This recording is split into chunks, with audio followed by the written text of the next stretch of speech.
Call the regular meeting of the Menifee City Council to order for the purpose of closed session discussion. Do we have any speakers tonight on the No, item? we do not. We're recessed to closed session. Good evening, everyone. We are reconvened from closed session, having adjourned at time 6:42 from closed session. Mr. Melching, do we have a report from closed session tonight? No, Mayor, there is no reportable action this evening. Thank you very much. Madam Clerk, would you call the roll? Councilmember Denver. Councilmember Leesmeyer. Here. Councilmember Sobek. Here. Mayor Pro Tem August. And Mayor Mann. Here. 5 present, none absent, Your Honor. Thank you very much. Tonight, our words of inspiration are from Father Frederick Costalis of St. Vincent Ferrar Church.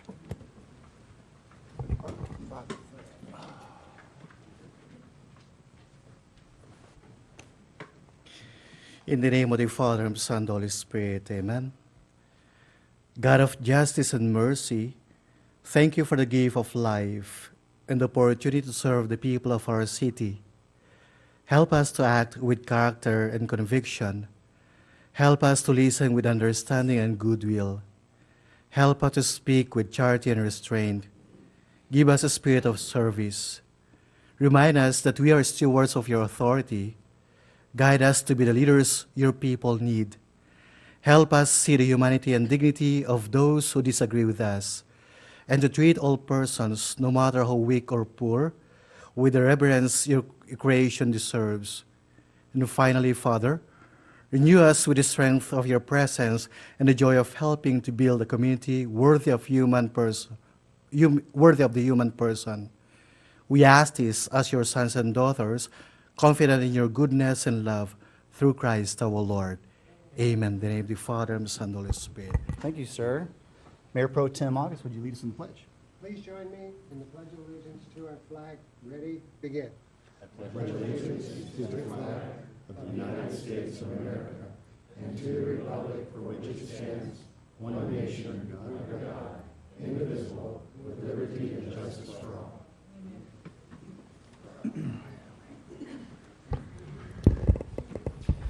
Thank you all.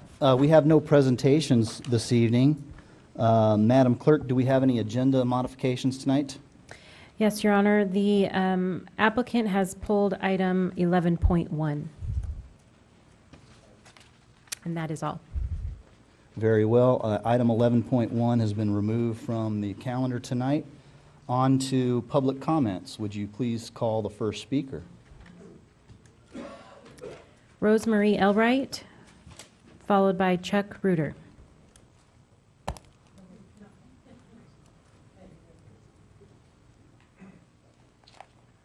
Thank you. Good evening, Council.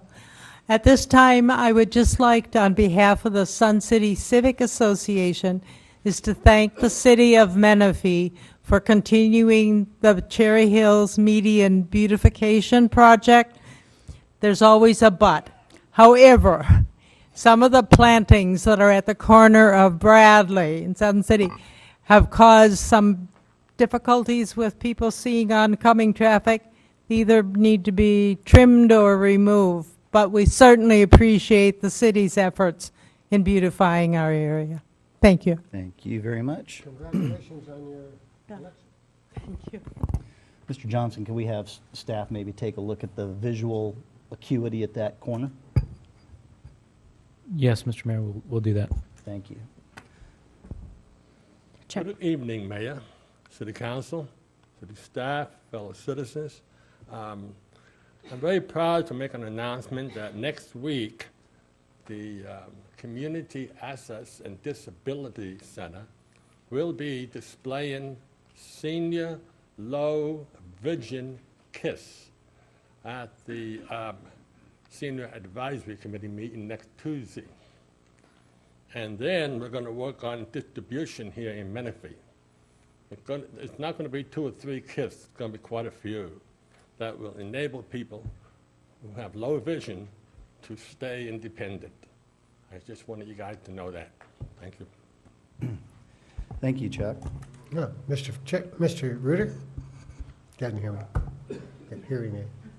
No, that's all right. How much, are they going to be a cost to the people for those, Chuck? Free? Not free, no cost to people. Okay. That's fine. Thank you. cost to the taxpayer. Got it. Next speaker, please. There are no more speakers. Thank you very much. On to approval of the minutes of March 2nd. Are there any modifications to the minutes of March? Excuse me, I'm ahead of myself. Agenda item 8, council member updates and comments. Councilmember Leesmeyer. Yeah, last Friday I attended a board meeting with the Santa Ana Regional Water Quality Control Board, working with the residents in Quail Valley on the Quail Valley sewer problem. And I'm happy to report that they're listening. They didn't just roll over and hold up the moratorium again. They've requested staff to bring additional information on a fact-finding mission. The consensus from the board was that 10 years has been too long, and that they want to find a way to work it out. So that was some good news for now, until next time when they convene and probably uphold the moratorium. But I also attended Student of the Month that was last week, Student of the Month. And every time I say it, it's always one of the great things we get to do. And it's inspirational to hear the stories of some of these kids. One of the children had only seen her father twice in her whole life because he's locked up in prison. But she's a hardworking kid and has made Student of the Month. It's one of the great things we get to do, and I really appreciate the event, and I'm glad that the city sponsors it. Thank you, Mr. Leesmeyer. Councilmember Sobek. Thank you, Mayor. I'd just like to report that I finished my 20 hours of CERT training, Community Emergency Response Team. So we had a class here at City Hall, which ended at Fire Station 76 on the 4th day. Learned how to put out fires, learned emergency preparedness, things to do in my own home. What I was impressed with this class, it's open to anyone in the community. And I would highly encourage any of you to look into taking this course. Our city offers it for free 4 times a year. The main thing is that I was wondering if it would be good for seniors, because I had a senior ask me, well, what can I do? Can I pick up somebody? Can I move someone? And what I learned out of that class is that CERT, they first educate you to be able to take care of yourself and your home, and then be able to help your neighbors if needed. And then in case of a disaster or a big city emergency, they would call on you if you wanted to help citywide. So the Suzette Bricker, who was our instructor, who has been in the city of Menifee for 5 years, this was her last class here in the Menifee, city of Menifee. She's being moved, and it's a sad thing to see her go. She was a great instructor. I just encourage you to share this with people in your neighborhood, your HOAs or whatever. It's just a great course. I attended, I don't know if you remember, last July, we had a microburst that went through our city, and one of our businesses, Evans Brown Mortuary, lost part of their roof, and they actually had their flag raising and the completion of their building this last week. And that was a great opportunity to be able to just go. I just went as a resident, saw it listed on Menifee 24/7, and it's great to see them back up and going. I've attended many other various community meetings and supported other things. Just want to mention, if you have not heard, the city signature event is coming up April 23rd, Menifee Better Together. And if you're interested in volunteering, if you know of a senior in the Sun City Civic Association area who could use a hand up with some yard work or housework, contact Habitat. It's a big day. For the last few years, we've had over 400 volunteers come out, and thank you to Sun City Civic Association for hosting the gathering at their facility. And then there will be a volunteer barbecue afterwards. Along with that event in Quail Valley, it's a cleanup day, free trash day. So just share this with your friends and neighbors throughout the city, and I encourage you to get your friends out and come out and volunteer that day. Thank you. Thank you, Ms. Sobek. Councilmember Denver. You know that wind that came that day that you were talking about, that hit my house, and it took the roof off of half of my house. And it's the reason I'm saying this is because you ought to go to CERT. It actually gives you information on how to handle things like that. What happened was it was so strong and so narrow that it missed all the houses around me. It just hit mine, took off the shingles on half of the roof, and then the one next door didn't do anything. It leveled my yard with all the things that were sitting up, went down, and yet it just went on down the road. There are strange things that happen around here, so CERT training's good. So, Perhaps somebody was trying to tell you something. Yeah, maybe so, I don't, so take the CERT class, yes. so you'll be better prepared. Thank you.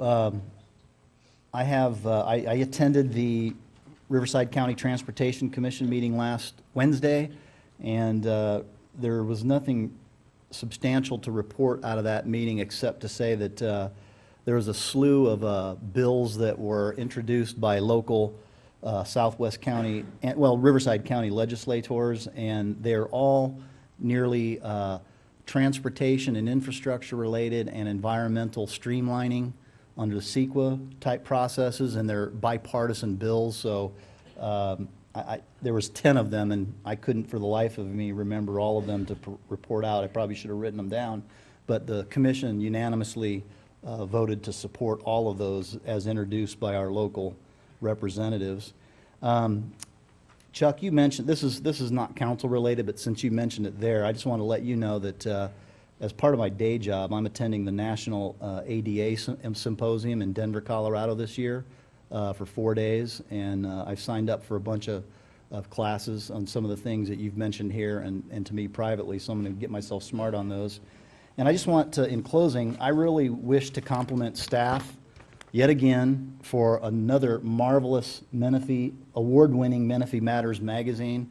If you haven't seen it yet in your mailboxes, I'm pointing it out to you because all of us up here get numerous phone calls, Facebook posts, and the dreaded single finger wave as we're driving on Newport Road. And this updates the construction phasing plan of all of our capital improvement projects as they're currently programmed. So I would encourage all of you to take a look at that. It'll help answer some questions that you may have in terms of timing. So I really compliment staff on this particular issue. Thank you very much. Now, on to approval of the minutes of March 2nd. Are there any modifications from the March 2nd minutes? Hearing none, those minutes are approved. On to the consent calendar. Are there any, Mr. Denver? I would like to pull off, for discussion purposes, the second reading and adoption of the new sign ordinance, Chapter 9.76, sign regulations. Very well. 10.4 is moved off of consent for separate discussion. May I have a motion on the balance of the agenda? I'll make a motion that we approve the consent calendar Second. as is. And we have a second by Mayor Pro Tem. All in favor, a roll call vote, please. Mayor Pro Tem August. Councilmember Leesmeyer. Aye. Councilmember Sobek. Aye. Councilmember Denver. Aye. And Mayor Mann. Aye. That carries unanimously. Did we have, I forgot, did we have any speakers requests for the consent calendar? I do, but it's on the item that was pulled. Very well. So we have speakers on 10.4. Mr. Denver, would you like to share your thoughts of why you pulled it off before we take speakers? Really, I'd rather have the speakers speak first, if that's practical. That's fine.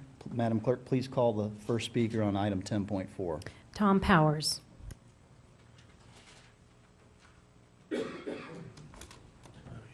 Good evening, you guys. Good I'm evening. Tom Powers, sometimes affectionately known as Mr. Giovanni. Anyways, I wanted to state that I'm really happy that the staff and the city council has been working on the sign ordinance, getting it adjusted to where it will suit the needs of Menifee more than the county of Riverside. I had a couple points, though, that I wanted to make. I wish that I could have been kept in the loop a little bit more often than one time after I was told that you had done the sign agreement and everything, and that you were going to pass it and everything, and that I should watch the minutes of the meeting. I did watch the minutes of the meeting. A couple things that came to my attention was that, the fees that they came up with, $16 to $500, and you came up with $160. I didn't quite understand, is that for each flag you put up, or is it for, it says for 90 days, can that 90 days, you just put it up one day at a time, any time through the year to come up with 90 days, or is it consecutive 90 days? Things like that. That's a little confusing to me. I'm assuming that, the $160 was, to cover fees for administrative recouping the efforts of having to do it or whatever. One of the points I'd like to make, though, is for sign twirlers. I personally have never used a sign twirler. And a small business that uses a sign twirler, first of all, they're employing somebody. So as long as that sign twirler's not out there, dressed half naked or using some ridiculous thing to draw attention to the restaurant, I don't think you should be charging a fee for that. Maybe a permit, but not, $20 to, for a month's worth of having the sign twirler out there. I think that would be a more fair option, because they're employing some of these kids that can't get jobs other places, and they're paying them $10 an hour, if not more. I've talked to some of those guys; they're making like $15 an hour. But my other question is I have George out there holding his little sign, and I want to go to a little A-frame sign. I'm 180 feet from the street, so it's not going to be visible from the street or anything like this, that has part of my menu on there, or just our daily specials. And I'd like to recommend that you don't charge any of the restaurants for that, because it just helps with the foot traffic going around, somebody like from the tire store going around to go into Bob's Pit Stop or something like that. They can see what our specials are without actually coming into the restaurant. Thank you for your time. Thank you, Tom. Next speaker, please. Chuck Reuter.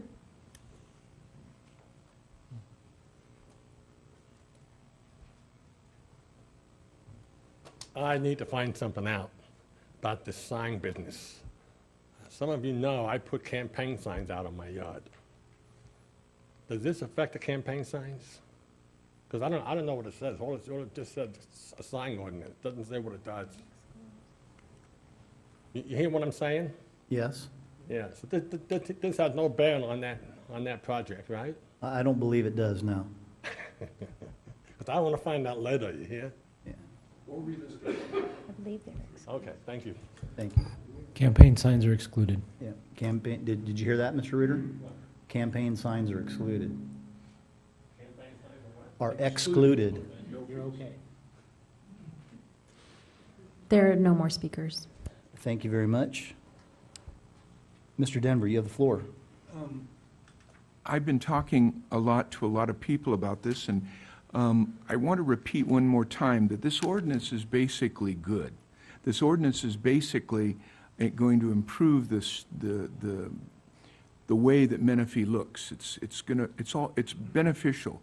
The trouble with it is we need to look at a couple of places where there are fees that not only are high, as has been said, but there are also no way of working them, having them be low for a few years and then up and then up. None of that has ever been worked in. Also, I don't believe that there is, like for instance on the twirlers or the temporary signs, I don't believe it takes an hour for the people and the staff to pick up the check, fill out the form, take it to the back, and put it away. I think it's more like half an hour. And so what I would like to do is, I don't mind if we go forward with the ordinance today, but I'd like to take a look at those fees again and have that brought back to us if I can get cooperation from the council. And let's look at some of the fees, particularly the sign ordinance, and let's see what we can do about making them make a little more sense. So Mr. Melching, from a procedural standpoint, since we adopted the resolution that imposed the fee structure at the last meeting, Would it be appropriate for us, if Mr. Denver gets a second on that, to have staff bring that back for a second look at a later date? Absolutely. And then we can go ahead and adopt the ordinance portion as presented. That's correct. As you noted, the fee portion of this was actually approved at the last council meeting. Okay, so is there a motion then to adopt the ordinance, or is there additional discussion? Mayor Pro Tem. Okay, a couple of quick questions. Is this the time to invite our staff back up for explanation, or would we have to wait for the next meeting? And what I'm basically talking about is the 90 days, what 90 days would authorize for that $160. We talked about flags. We also talked about at the last meeting that menu signs in the windows this would not apply to them. And I wanted to bring up Ms. Gordon again to give an explanation why it is we have the A-frame signs in the ordinance. And I can speak to you from Sun City that we have A-frames in front of all the businesses in Sun City. And it gets to be a problem for people walking down the sidewalks and things like that. We have those same types of regulations for signs on the streets within our neighborhoods. So I would say that as far as the A-frame signs go, I think there's good reasons that the city has for that. But the permit, from what I understand, they could still put them there if they paid for the cost of the sign being there, if they paid for the permit. And so I see some problems there, Mr. Powers, with that. So if it does come back, Mr. Mayor, are we going to be bringing some of this back for a discussion, or is it just for the fees? Let me call upon Mr. Johnson. Thank you, Mr. Mayor, members of council. I believe it is appropriate to discuss a few provisions of the ordinance without talking about the fees. We can explain the 90 days and the A-frames, and I can hand that off to Mr. Wyman and Ms. Gordon to answer your questions briefly, if that's your pleasure. Is that tonight or at the You can next do that meeting? right now if you'd like. Would you like to do that, Ms. Gordon, for us, to explain the 90 days and the flags, and then maybe we can discuss the A-frames as well? Sure, absolutely. So before you proceed, though, I just want to set a little ground rule here that we'll take the staff report again, but I don't want to turn this into another public hearing. We've already had the public hearing, we already introduced the ordinance, and we had time to address these matters before. And so to the extent that you can clarify the questions that have been raised, I would appreciate that. Question there. Should, and I understand what you're saying, but should at a later date we see some need for perhaps a change, that would come up at a later date to modifications. Can we modify ordinance language on adoption, or does it have to come back? So to answer that question, it has to come back. If you were to change the text of the ordinance tonight, you've got to go back for introduction and then back for second reading. However, in the future, going forward, if a year from now you decide that some provision of the ordinance isn't working the way that you wish it was, you certainly have it in your power at that point in time to amend the ordinance. Thank you. Very good. Thank you for clarifying that. Please proceed. Thank you. Okay. So for temporary signs, the display periods for temporary on-site commercial signs shall be limited to a maximum of 90 calendar days per year, with a maximum of 45 consecutive calendar days at a time. And longer durations may be approved through issuance of a conditional use permit. An applicant could use one application to cover that full 90 days. It doesn't have to be consecutive. It could be once a week for the entire year. And there could be multiple temporary signs covered under one application, one fee. I think, Councilmember. Wait. I've never heard that. Multiple signs. So if a tax company wanted to put out 17 signs in their front lawn, you could do $160? The code allows for a specific number of temporary signs. You have an option of doing like one flag, one banner, 2 flags. It just depends on what the applicant wants. 17 is not allowed.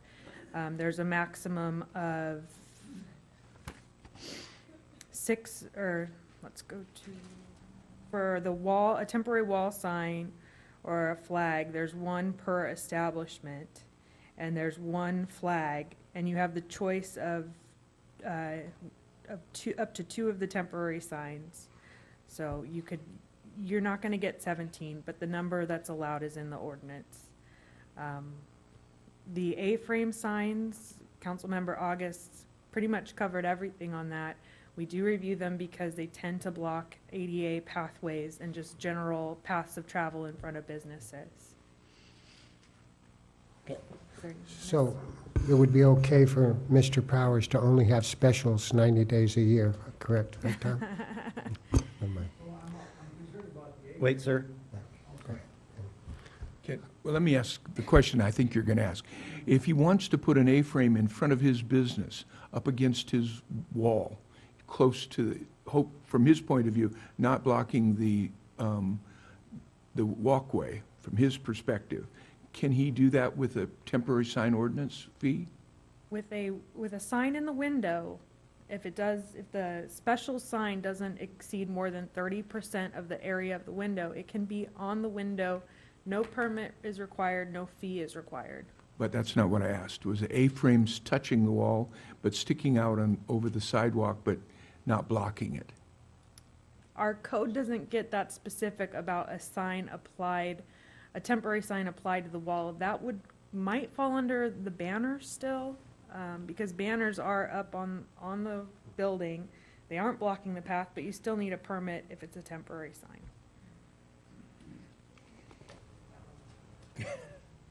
I tried. You can always bring it back later. Yeah, they're very good questions from council and from the speakers, and thank you very much for addressing those. Mr. Johnson?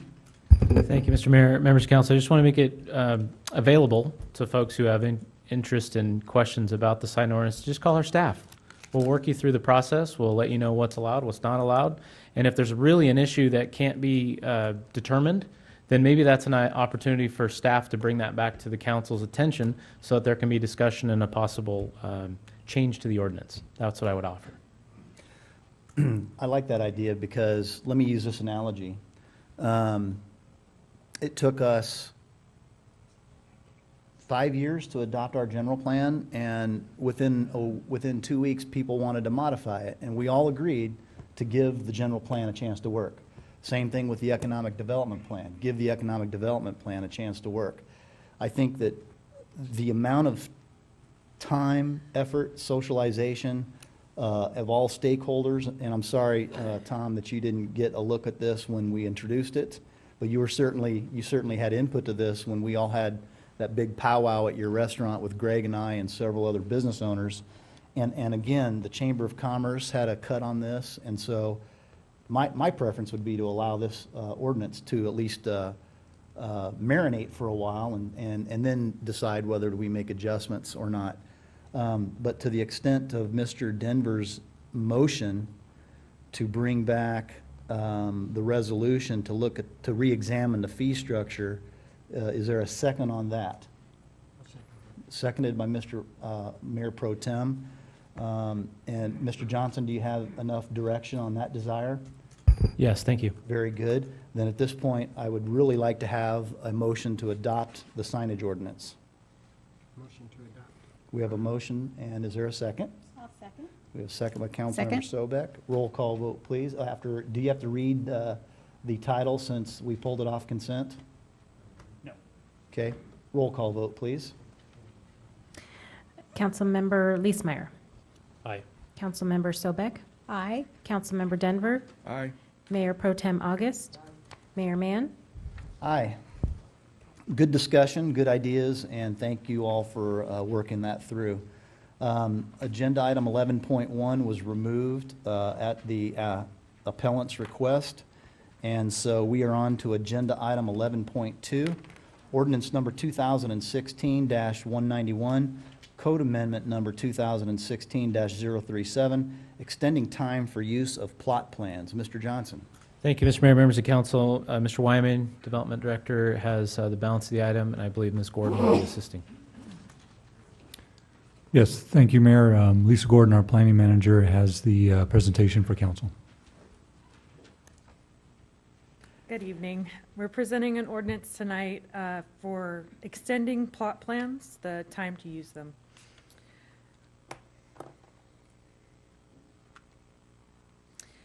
Some background on this, under our current ordinance, once a plot plan is approved, it must be used within 2 years. Extensions available to extend the life of a plot plan to 5 years from the approval date is the maximum that's allowed.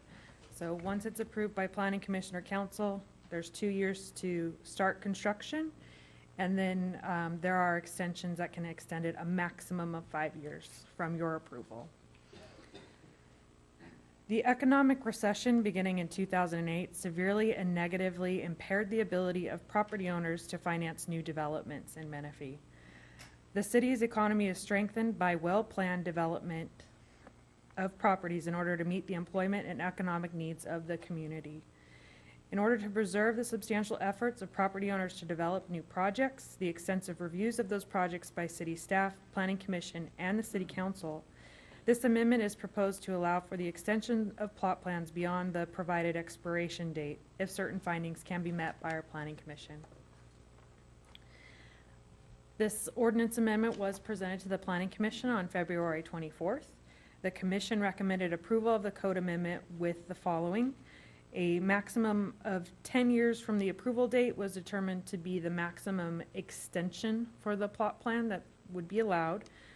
The city could impose new conditions of approval as part of the extension, and that a deposit-based fee should be established for full cost recovery of the application processing. And they recommended a $6,000 deposit-based fee. This proposed amendment to extend plot plans would only apply to commercial, retail, and light industrial plot plans. This would not apply to any residential plot plans, which would normally be a plot plan for an apartment complex, and it does not apply to any maps. Maps are covered under our subdivision ordinance, so extending those is a different ordinance. The extension can apply to plot plans that have already expired if the applicant can show that there was a good reason why they didn't file the previous extensions. There are required findings in order for the Planning Commission to approve an extension beyond the 5 years up to the 10 years, and those are: 1, for reasons beyond its control, the applicant was not able to commence construction within the original approval period. The applicant has provided substantial evidence to demonstrate that it will be able to complete construction of the project within the proposed period of the extension, and that the proposed project will provide a positive economic development benefit to the city. Tonight we are also presenting a fee resolution. As I mentioned before, the Planning Commission recommended a deposit-based fee for processing this extension. The current fee for a plot plan extension to extend it up to 5 years is a flat fee. Staff has drafted a resolution to add the proposed $6,000 deposit-based fee to the city's fee schedule. A deposit-based fee would ensure that all costs for processing the extension application are recovered by the city, and any remaining monies would be refunded back to the applicant. At this time, staff recommend that we conduct the public hearing and introduce the ordinance for the code amendment and adopt the resolution for the fee. This concludes staff presentation. Thank you very much, Ms. Gordon. Are there questions from council of staff? Mr. Leesmeyer. Mrs. Gordon, help me get my head around the terminology "good reason." To me, that feels subjective, like we're going to pick and choose when we interpret and how we interpret the code. With regards to if a plot plan had already expired? Right.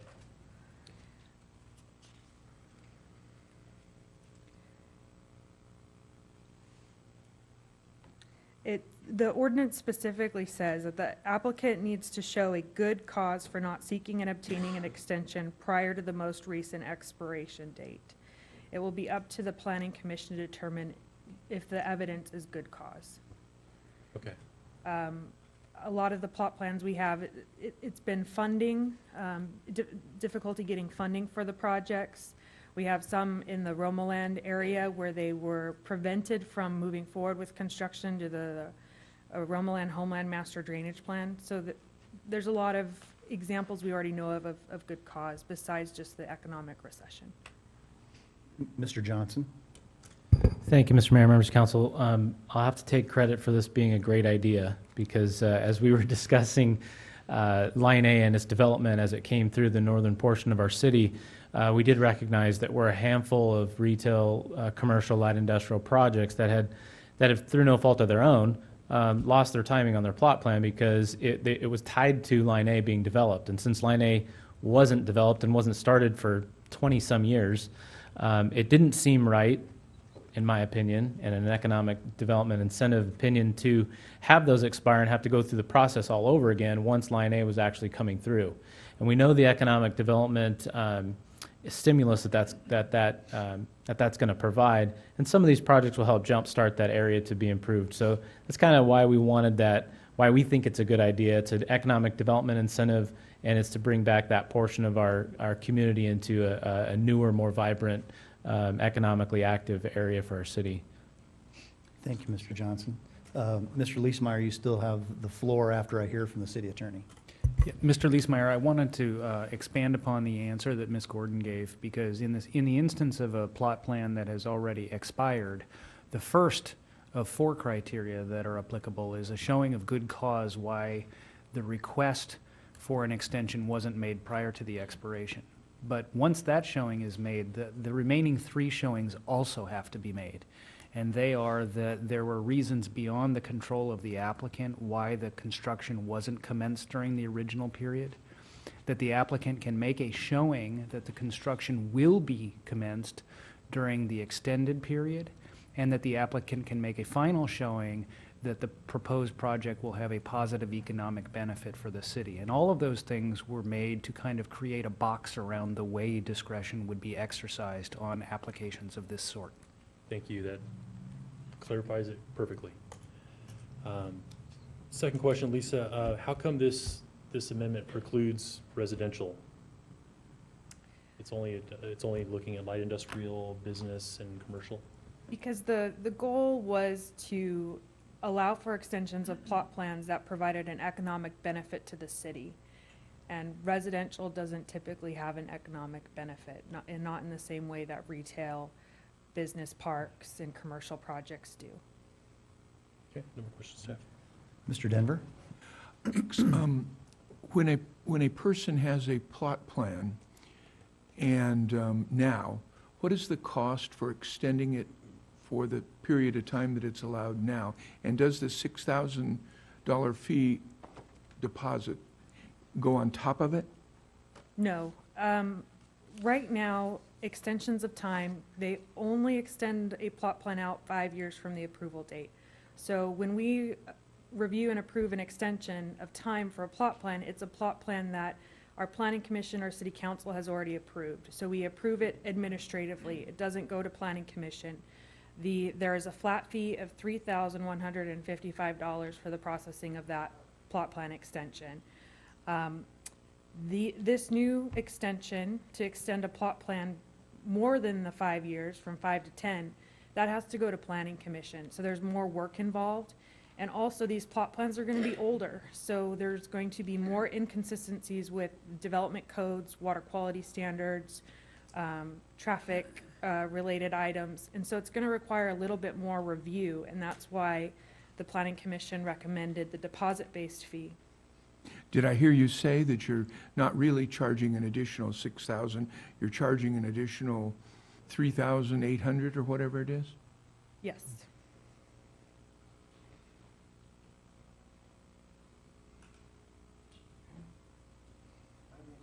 I didn't quite understand what Mr. Denver just, would you explain that? If somebody wants to come in and extend one of these that's overdue, are they going to have to write a check for $6,000 or $3,000? $6,000. Had they already given you $3,000? No. Can you go, I'm sorry, to help us out, me included, could you go back to the first background slide? Sure. So once the planning commission or city council approves a plot plan, it's good for 2 years. The applicant, if they want to extend the time when they get to use a plot plan, they need to file an extension. We can only approve extensions for a 1-year period of time per our current ordinance. So each year that they don't build the project within that first 5 years, they have to apply for and pay for an extension of time application. Our current ordinance, or I'm sorry, our current fee for an extension of time is $3,155, and that would be approved administratively by staff Each year. each year. The extension of time to extend a plot plan for more than 5 years, so between 5 and 10 years, that is an extension application that is more complex to review because the project is older. There's more inconsistencies with our current development standards, so there's more review involved, and then it has to be approved by our planning commission at a public hearing. So there's more cost involved in preparing your staff report, preparing the PowerPoint presentation, and just overall staff time. So the fee recommended is a $6,000 deposit-based fee. They would not be paying the $3,155 flat fee in addition to the $6,000. They would just be paying the $6,000 deposit-based fee. Mr. Dillon? Since the examples up here were given to protect our city from the problems with Line A, and it's not being built quickly, and also the recession. As I remember, the recession, let's just say, was '08, and there's two issues. One is that the recession might have stopped, the example was, the project from being built. Also, the Line A construction, which was not much later than that, could have stopped it. 10 years puts it to 18 is the maximum. That's only 2 more years from now. Why aren't you going 15 years so that you get into some distance so that Line A could be finished and they still have a year or 2 or 3 to do the building? So when we took this to Planning Commission, the recommendation was to not extend plot plans out more than 10 years from their original approval date. Right now, if the ordinance was adopted, that would mean that we could extend plot plans that were approved in 2006 up until today. That would give them a little bit more time to build. It'd be more relevant for plot plans between 2008 and 2010. Be more helpful for those. There's a concern with extending plot plans that were never reviewed and approved by our Planning Commission or City Council. We incorporated in October 2008. We don't know what all those old plot plans look like, so going back more than 10 years, we might be seeing projects that are really inconsistent with our development standards, general plan, water quality. They might need complete revisions to make them projects you would want built in your city. So that was the reason for 10 years. 10 years is a lot of time as well. When you see tentative track maps that have been around for 10 years, there's a lot of changes to the design standards, the parkways, trail additions, park standards. Things change a lot in 10 years. Well, we adopted the new California State Building Code last January 2015 too, so those types of things come into play. Mm-hmm. Did you still have the floor? Can't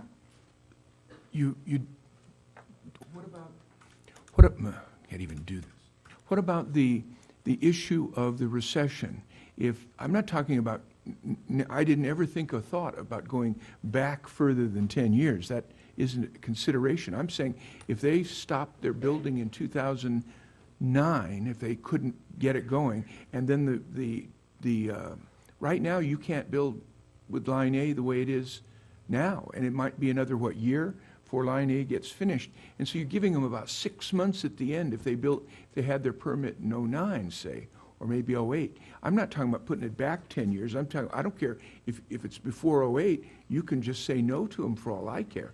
The point is give them enough time to get Line A built. So if a project was approved today and this ordinance was in effect, they would have up to 2026 to build. So I think in effect it's doing what you're hoping it would do if we don't go back. I'm going to do it one more time, then I'll stop.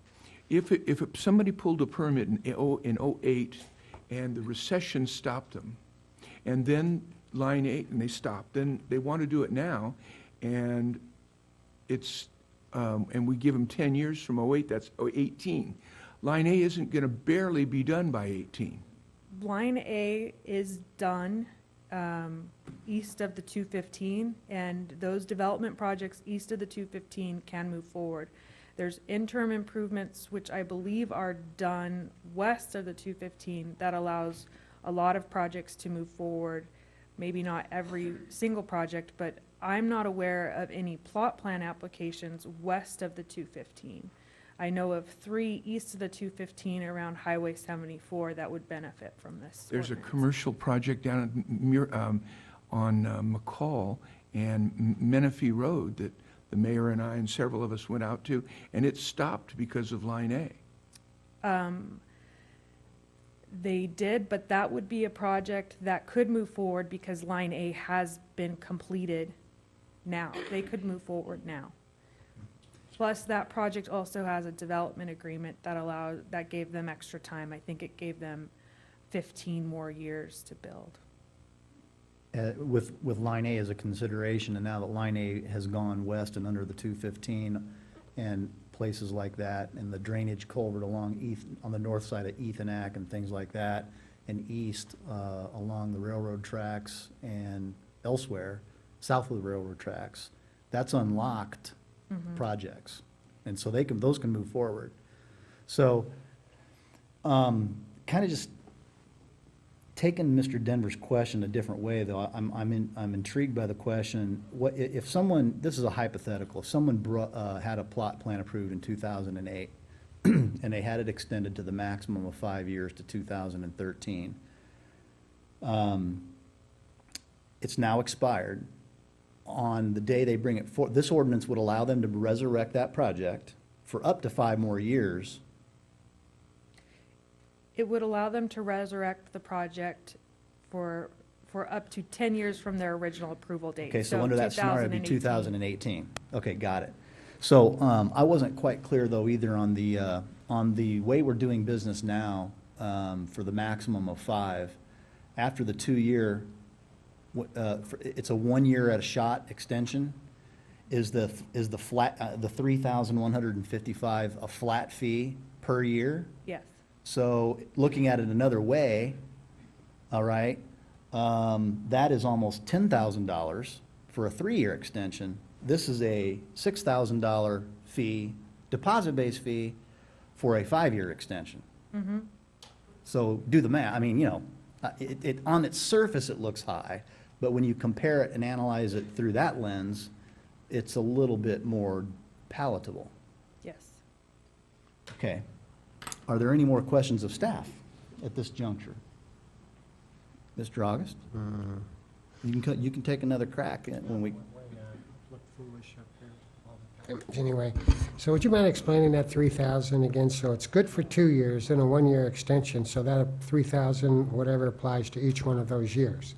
Up to, but that only gives me 3 years. How is it for 5 years?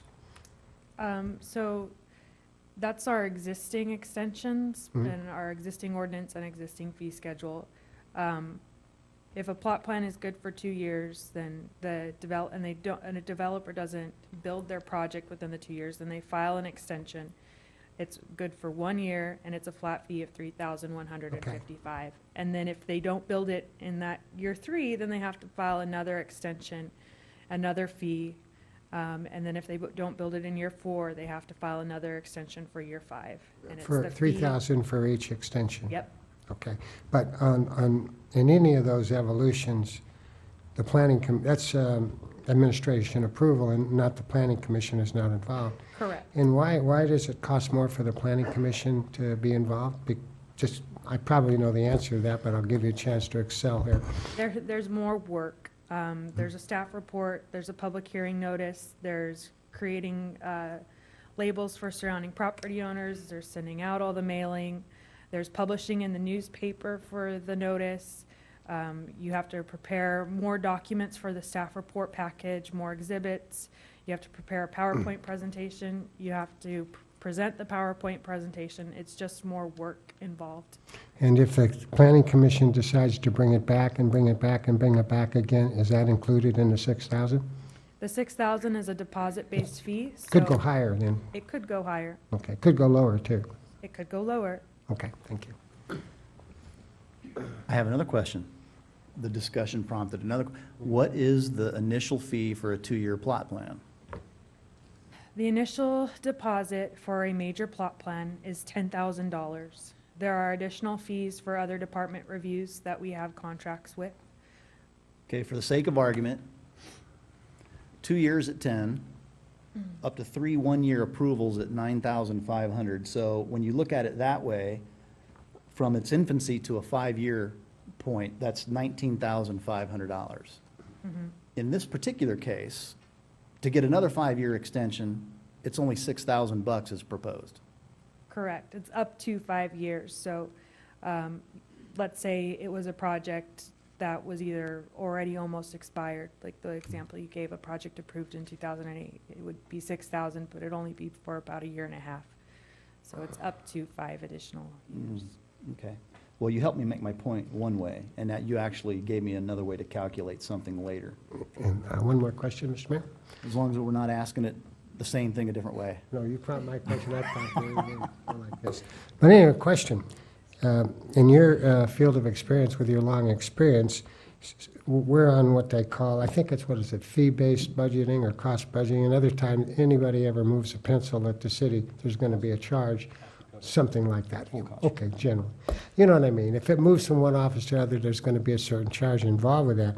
So the $6,000, somebody got together and said, for a project like this, so much is going to move around City Hall, that's going to be about $6,000. So somebody's already done a study on this, so to speak, correct? Correct. We already have the fee for how much it costs to process an extension of time. This extension of time might be a little bit more costly than the $3,155 from the staff review standpoint, because again, these are older projects. We're going to need to make sure that they're consistent with our development standards. So there's a little bit more review than a project that's only 2 years old. And then the cost to bring a project to Planning Commission, we figured that out in our cost services study that was presented and approved in 2013. And that fee is around $3,690. When you break out all of the staff time and the cost of noticing and all of that, that's where that fee was from. So it's a little bit below the plot plan extension and the public hearing fee, but it's a deposit, and $6,000 is enough to start and get it moving, and hopefully scheduled for Planning Commission. Thank you. I won't need to call on the city manager now because of that explanation. Mr. Johnson. Oh, he's going to talk anyway. Thank you, Mr. Mayor. Mr. August, MPT, Mayor Pro Tem, you asked a number of questions. Ms. Gordon did a phenomenal job answering them. Yes, she But did. the one thing I wanted to reiterate is this is all based on the cost of services study that we did. So staff did go out for an RFP, did a professional study, hired an expert, and that cost of service study sat on our shelf for 2 years. So we're working on a 2013 approval of a 2011 cost of services study, and that's where we're getting these fees from. So now it being 2016, I would venture to guess that I'm not saying we're giving a good deal, but I'm saying the cost of services and the recovery might not be at 100% right now. Are there any additional questions of staff at this point? Thank you, Ms. Gordon. Appreciate it. I will open the public hearing at time 7:54. Madam Clerk, was this properly noticed, and have we received any correspondence on this matter? Yes, it was legally noticed, and we do not have any correspondence. Thank you. I'll open the public testimony. Call the first speaker if we have any. Mike Nagar.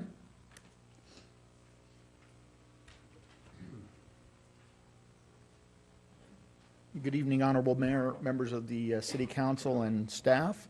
My name is Mike Nagar. My address is 445 South D Street in the fine city of Paris. Congratulate all of you on the fine work that's going on in Menifee. It's a good place to do business. I think I have a prime example of some of what's been discussed. I've sent a couple of exhibits to the city clerk, and they're electronically. If you can put up my plot plan, boy, that's hard to see. Gosh. I currently have representing the Rancon Mont Group, have a plot plan that's approximately 28 acres 230,000 square feet on Highway 74, right at the city border on Briggs and 74 across the street from Heritage High School. We received entitlement on that project in 2009. The map expired in 2011. We did not seek renewal on that map for several reasons. Number one, the economy just made it prohibitive. And number two is Line A wasn't in.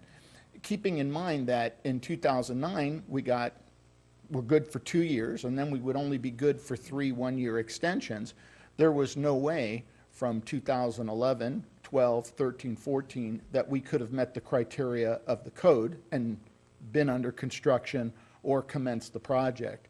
Line A would have prohibited it. Under this scenario that you have going now, if I understand it correctly, it was originally approved in '09. If I understand correctly, we could get an extra 5 years, but no more than 10 from the date of the original approval, so that's up to 2019, okay? But that 5 is calculated from the last expiration, which in this case was 2011, so that would take us 5 out to 20, I'm not quite certain, and maybe staff could lend some clarity on that. I'm not certain where we land. And the reason why I ask is that it's really important, which leads me to my next comment. The definition of completing construction and commence construction, if we can articulate that. The ordinance is saying that construction has to be complete. In a project such as ours, for instance, which is just a good example, there's no way we'll complete constructions of 235,000 square feet. It's just the economy won't allow it, and a lot has to be done to do that. Commenced also probably should be further defined. If indeed under this scenario we have till 20, and I'm not certain what it is, we're in 2016, and this may give me till, I think, 2019, but maybe staff can weigh in. Even if we negotiated a user, inked the deal, did improvement plans, which take about a year, we're going to really be right up against that deadline of expiration, and we never could get financing. So we couldn't get financing with that type of window, and that's just a practical problem. So if maybe the council can consider that, maybe as we approach the expiration of this ordinance, because it's a good one, and Ms. Gordon and Mr. Johnson did an Mr. excellent... Nagar, your time is up. Sorry. Unless there's questions, I can't continue. How many, can you ask? Yeah. How many, what would you recommend?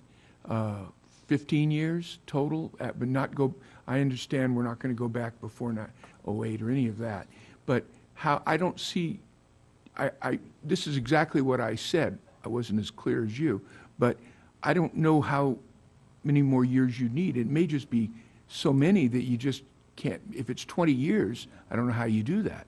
Here's the dilemma, and what I see is that there may be plot plans at some point you might not want, and some you really, really want. So if you start to go out more than the 5 years, you're getting into development agreement realm.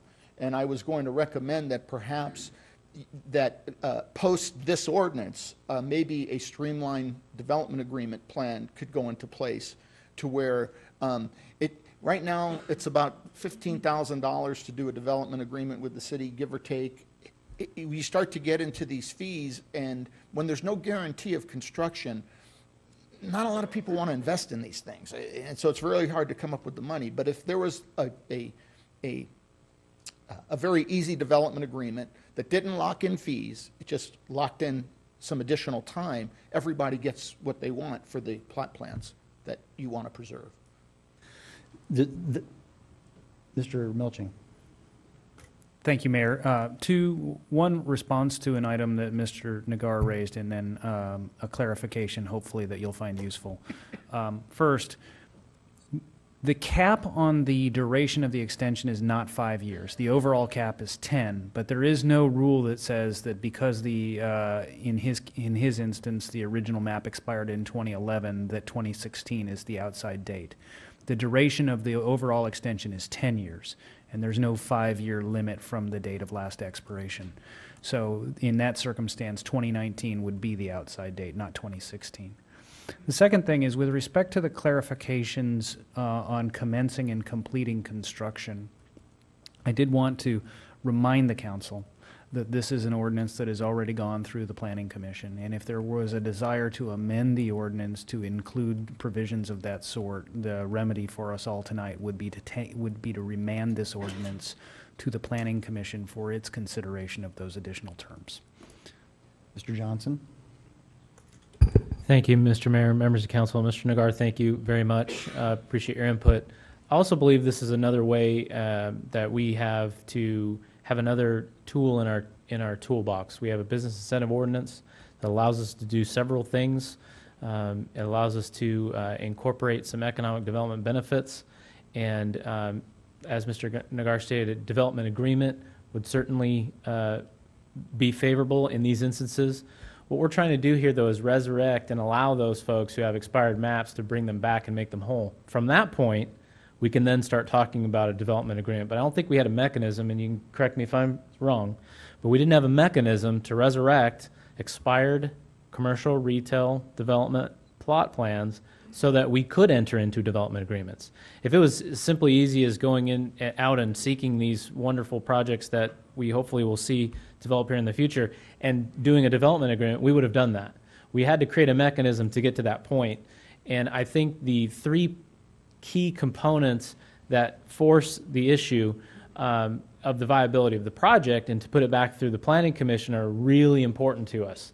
So as Mr. Nagar stands in front of us with this project that looks very exciting, especially on Briggs and 74 across from the high school, on our easterly entrance there, a lot of traffic going through there. It would seem to me that if the plot plan was resurrected and went forward, that we could somehow work on an economic development incentive through a development agreement to make sure that it comes to fruition. That's just my opinion. That's a question that I wanted to ask, because it seems to me that when we have this tool in place, that it unlocks the ability to do a development agreement down the road. And so we need one in order to get to the other, to do certain things with economic development corridors and whatnot, which are favorable to our economic development plan and our general plan for that matter, and for all the quality of life goals that are stated in there. So I appreciate you bringing up what you did, and it gave me an idea, it gave me an opportunity to confirm that. You guys beat me to the punch before I was able to ask the question, so I appreciate that. And Mr. August, you're up. Before I sit down, can I just say Sure. a little thing? The fee is appropriate. 6,000 is okay. I'd be fine for the 5 years. It works out. Thank you. That's good to know. So we can raise it now, right? No. Question for the staff. I don't see the significant, give me, Mr. Melching, what is the point that Mr. Nagar was making about commencement versus completion? Was that tied to the beginning of the extension or the end of the extension? And why is that important? Because I can see a project starting and then having to stop because of a recession. So where is the advantage? Is the advantage with the city, or is the advantage with the builder? There are decades of case law that go around the concept of what constitutes commencement of construction, and to paraphrase it, usually commencement of construction means the turning of a shovel of dirt toward building a project, and that's always been an important date with respect to land use entitlements because it has the effect of vesting the developer's right to continue to completion development without a change in their land use regulations that would be applicable to the project. So I'm not terribly concerned about the commencement piece. The completion piece, I think, was inserted there so that the city didn't get itself in a position where somebody made an argument that they had commenced construction just sort of to plant their proverbial flag of a right to complete without actually bringing the project to fruition. And so the idea was to insert, since we were already talking about development that was in between years 5 and 10, typically in their overall development cycle, that that the idea was, well, we want to have some assurance of the outside date when this project's going to be complete. And so that was what the idea was when the ordinance was put together, although frankly, I don't know how much thought or discussion that received during the Planning Commission discussions of this issue. Next speaker, please. Michael Garrison.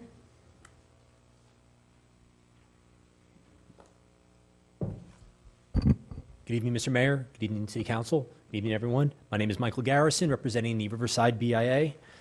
In regards to this resolution, the only component that stood out that was, Mr.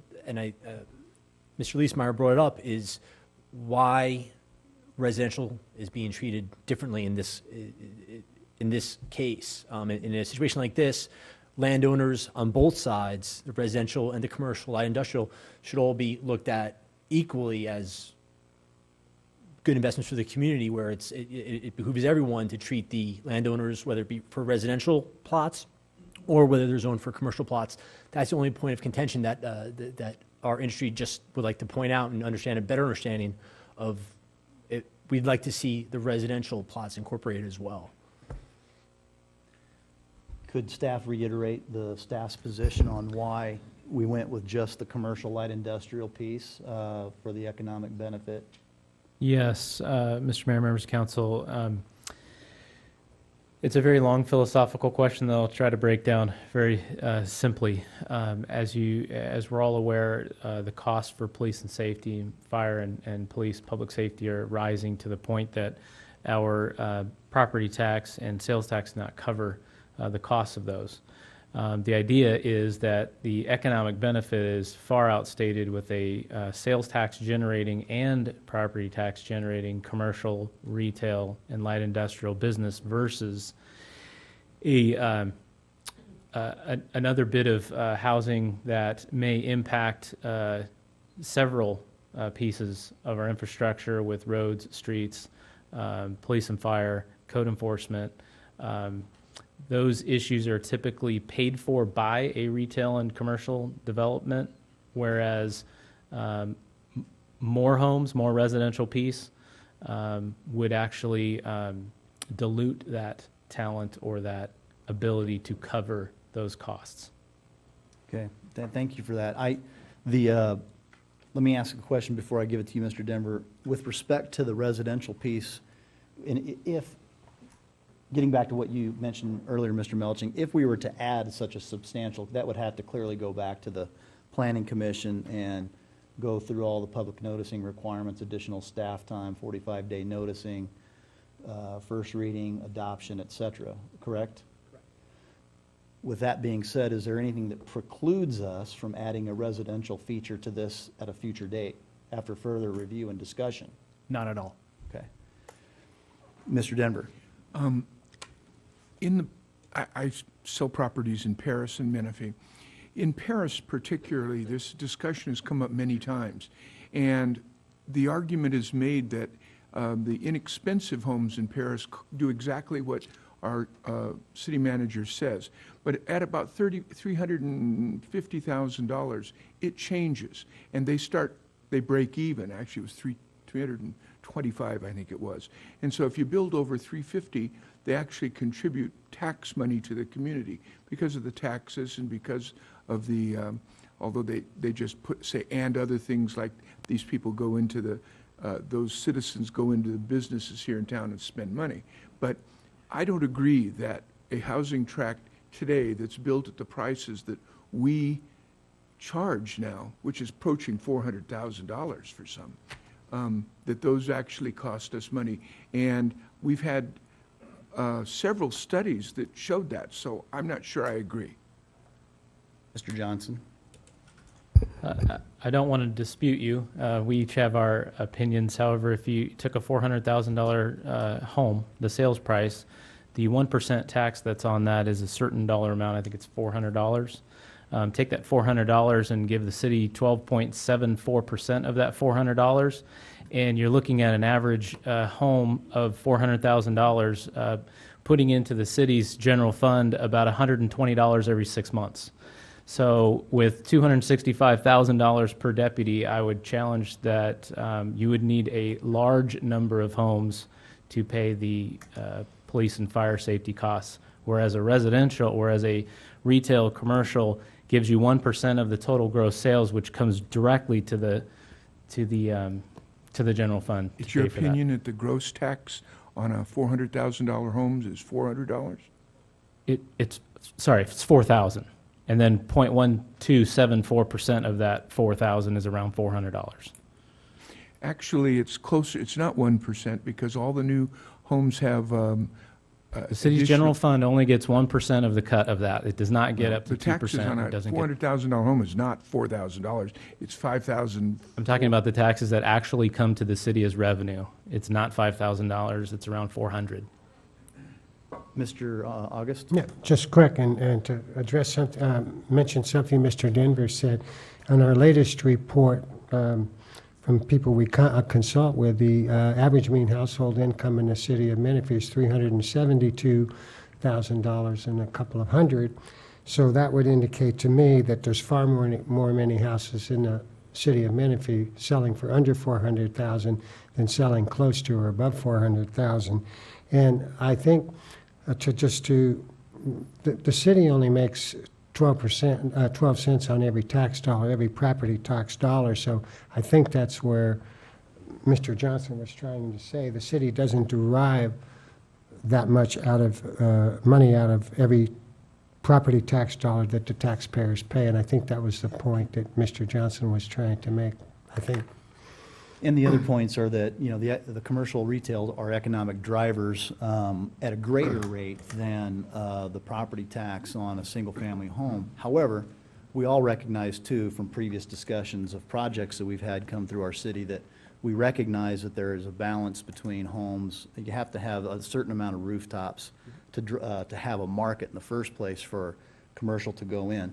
I wanted to ask the question that I did, Mr. Garrison, because you do raise a valid point. I just wanted to make sure that you were aware that we would have to make a decision tonight to send that back to staff, to give it back to the Planning Commission to start this all over again.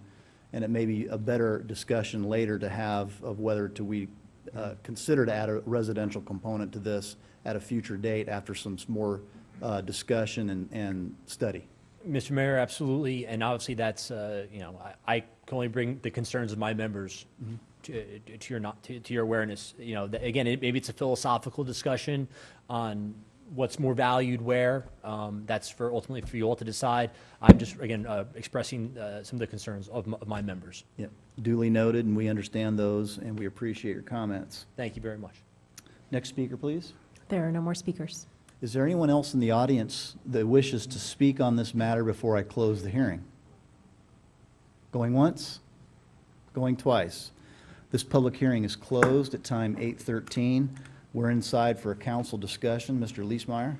So, Mr. Mayor, you touched on it briefly there. We've all heard the discussions.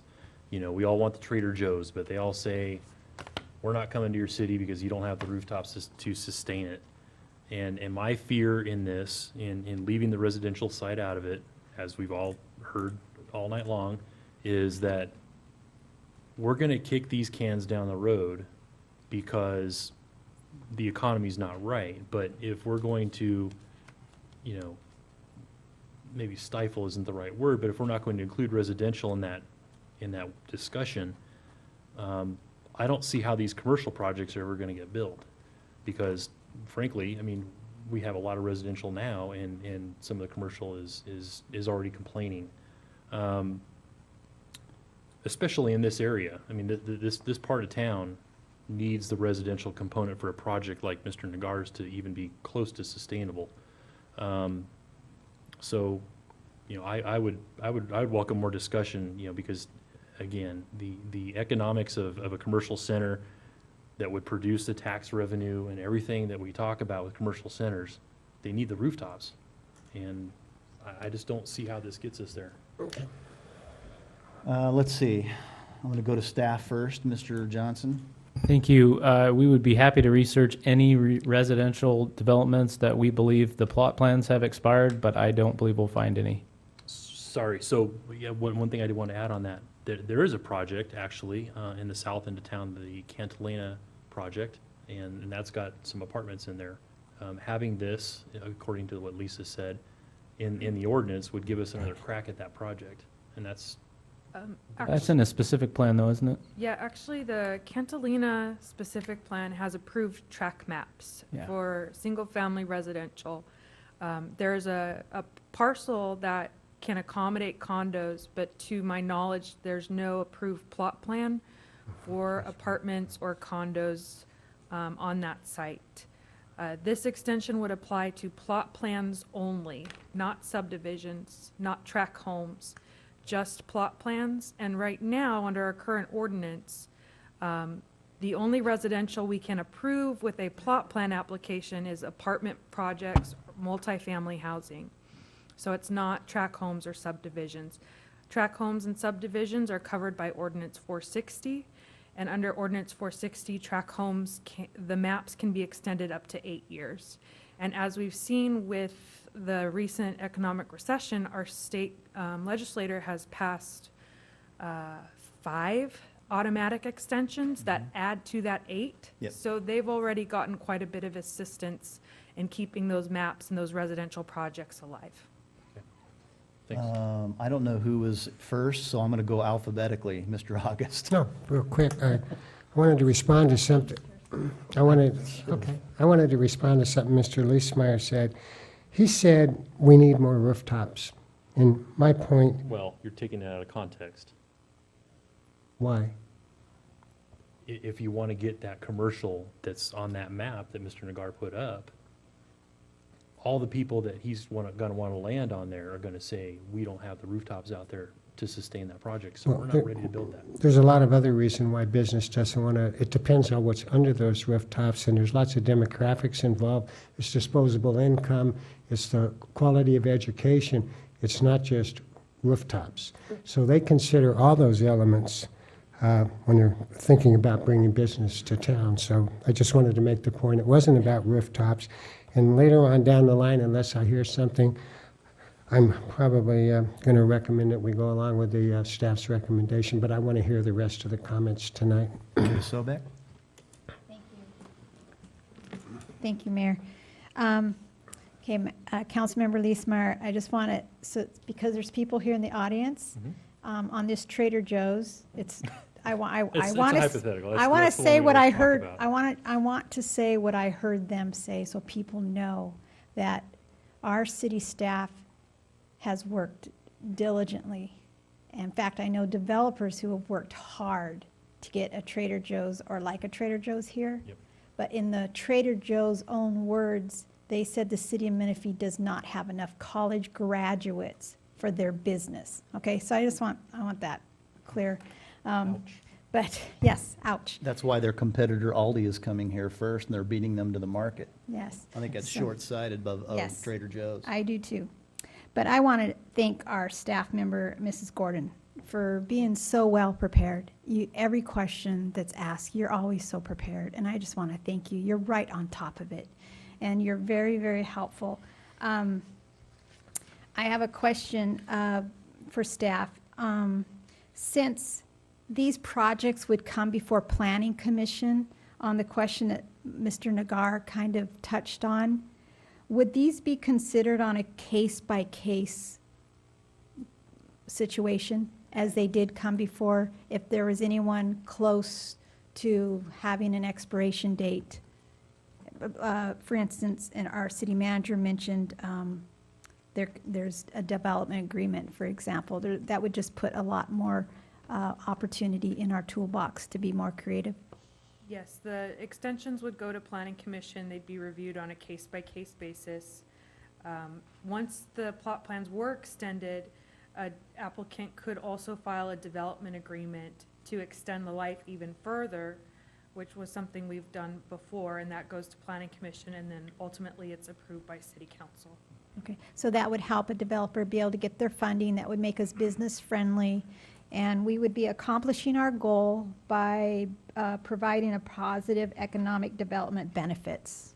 Okay, and question, I don't know who would have this answer on Highway 74.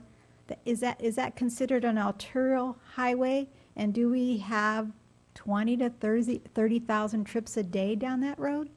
I don't know what staff member could answer that for me. Highway 74 varies.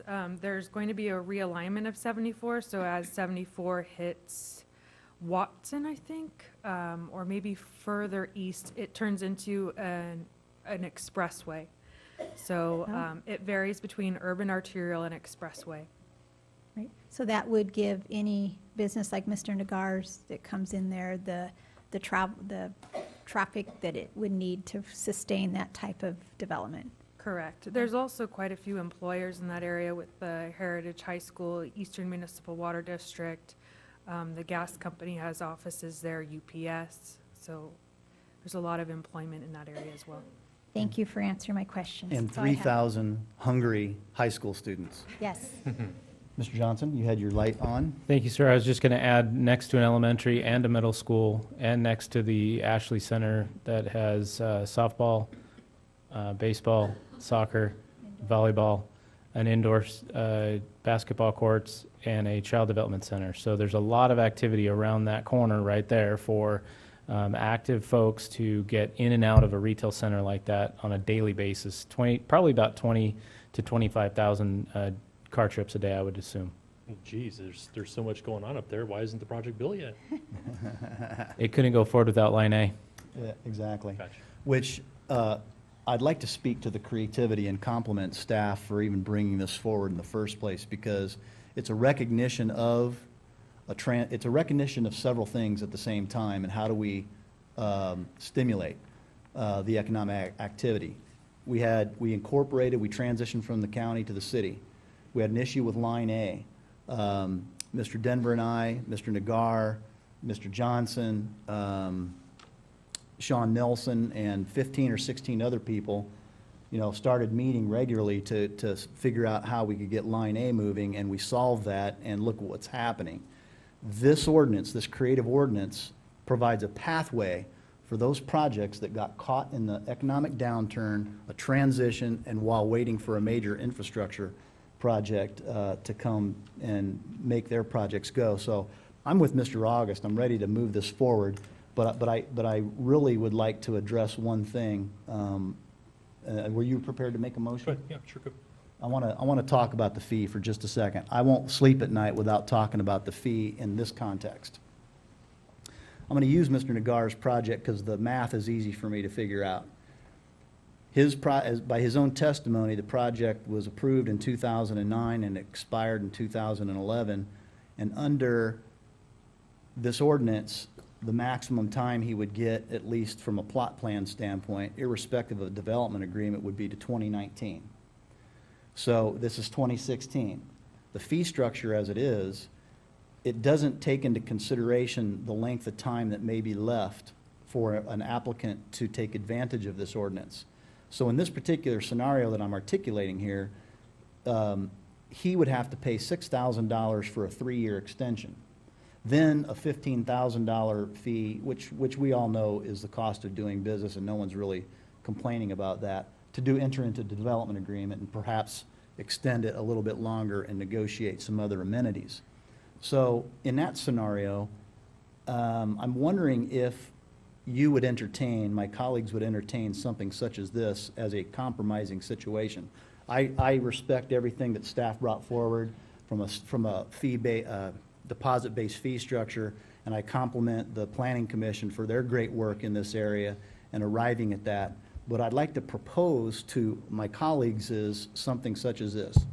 If we were to say the initial deposit-based fee was $5,000, and basically charge a person $1,000 a year of extension time, with the caveat and understanding of every applicant that once that deposit money runs out, you're going to have to come back and make more deposit money in order to continue staffing out the project. You follow what I'm saying? No. No? No? I do a little bit, but I would want to see if that works out. Yeah, let me make a final point then on it. In his case, just using his as an example then, if we were to agree to something like that, for a 3-year extension, it'd be $3,000, and that would be his initial deposit for a 3-year extension instead of 6. So the person who has a full opportunity to take advantage of a 5-year extension pays $6,000 and gets 5 years. He pays $6,000 and gets 3. Why don't we make it a little bit more equitable and make it a deposit-based fee structure based upon the number of years that they have available left to extend the plot plan, excuse me, and then with the full knowledge and understanding that if there's additional staff time involved, that there'll have to be another deposit. But aren't we resurrecting their project that was dead, and that they would have had to pay a lot more fees to get it going again? Yeah, they would have. Had they paid in 2011, he would have paid $3,100 in Menifee. He would have paid $3,155 for each year, 12, 13, and 16, or excuse me, yeah, 12, 13, and 14, a total of almost $10,000, $3,155 each. I get where you're going. And it makes sense because at the end of the day, it's all deposit based. It is. But I would just want to make sure from staff side that, at a minimum, it's full cost recoverable, and we don't have to go back and, keep going back to the well with these guys. If it is a 3-year deal and it does cost more than $3,000, then, we got to keep going back to it, and staff's put time into it, and we're not really getting it done because we don't have enough of a buffer. And don't they get some of it And back? conversely, hang on, conversely to that is that if the staff time on a plot plan extension costs $700 in staff time, they're paying $6,000 up front when they could be using that additional $5,300 elsewhere in their business plan on another project or what have you. So I just kind of wanted to make those points. I'm not going to die on the sword over this, but like I said, I wouldn't be able to sleep at night if I didn't at least articulate something such as that. Ms. Sobek. Go ahead, Yeah, but Greg. you were, I'll go first. you wanted to, I was just saying that they would get the refund if it wasn't all used in that 3-year or period. pay more if they went through the 6,000 quick. So I think staff has done their research on it, and I'd like to support staff. Mr. August. All right. Thank you, Mayor. And I'm going to agree with Mr. Leesmeyer on this, and after what the staff has had to say, and realizing that everything we do now is fee recoverable. So every evolution that the city makes has been analyzed, and there is a cost for it. So now to take that away would lead me to believe that the city is actually losing money on it if we're to believe that study. And also, I want to tell Mr. Nagar, who has a lot of experience in this area, I want to use his own word since you used it. He said the fee is fair. So I just want to point that out too. And that's all I have to say, Mr. Mayor. Mr. Leesmeyer. So, knowing what I know now and understanding this a lot better, I want to make one point. This isn't about Mike Nagar's project. This is about a lot of other projects. There's one specifically that comes to mind that I saw at the Planning Commission, Heritage Square, I think it's called. Huge development that would serve all the residents of the Heritage Lake community. There are a lot of projects, a lot of work goes into these things, and I fully recognize that. So, question? I was going to make a motion, but Going to make a motion? I was. Well, before you make the motion, I wanted to say 2 real quick things. One is after we're done with this, we are going to have the staff bring us back some discussion on the concept of including housing in this some form or fashion. Is that right? They're going to come back with their input on that, how it could be hooked together or not? Why don't, if I might suggest, if that's your desire, why don't we go ahead and get through this agenda item, and then why don't you ask for that at And the then the end during the council member Got it. agenda request? And then the second thing I wanted to say is, remember, we talk about line A as being almost done. That isn't really true. There's a line B, there's line Cs, and all the properties that are affected by line Bs and Cs can't operate until all those are in. This is going to take years. Yeah, but the statement was made that line A is almost done, and that is absolutely true. But there are additional extensions of the line A that go off into areas, and that's noted as well, and I understand what you're saying. Mr. Leesmeyer, make a motion, please. So with all that said, I would make a motion that we introduce ordinance number 2016-191 and Code Amendment 2016-037. Is there a second? Second. There's a Wait. second by Go through the Mayor. whole- Mayor. the whole thing. Madam Clerk, would you please read the title of the ordinance? Okay. Yes, ordinance number 2016-191, an ordinance of the City Council of the City of Menifee finding that the Municipal Code Amendment number 2016-37 is exempt from environmental review and amending the Menifee Municipal Code to allow for the extension of the life of certain plot plans beyond 5 years in certain circumstances. And this will include scheduling for the second reading on April 6, 2016. So moved.